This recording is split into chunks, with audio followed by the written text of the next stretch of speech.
Hello, good morning to everyone. Another day, another vlog. Sorry, matagal akong walang upload guys kasi nagkasakit si Michael. Ngayong medyo okay na siya. So, nauna na siya sa restaurant, nag-breakfast siya. Ayan, nakabihis na tayo. Susundan natin siya. Hindi na ako nag-breakfast guys kasi nag-breakfast ako dito sa restaurant ng hotel namin dito sa Eurotel dito sa Boracay. So, pupuntahan natin siya for last time check is 12:30 p.m. Hinihintay niya ako dun guys. So, ayan yung ating bag. Nagdadala tayo ng ating pang swimming kasi mamaya pupunta tayo sa beach. Baka mag-swimming kami. So, ayan, nakaputi tayo guys. So, puntahan na natin siya doon. At samahan nyo ako guys.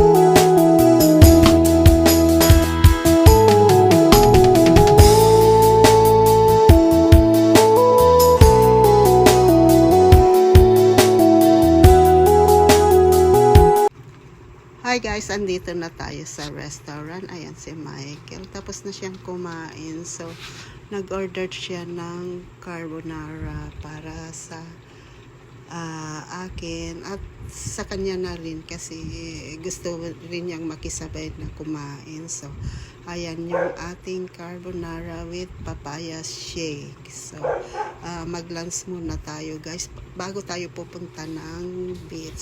So, maglakad-lakad tayo sa beach guys. So, favorite ko ang carbonara guys. So, yan yung lagi namin in-order pag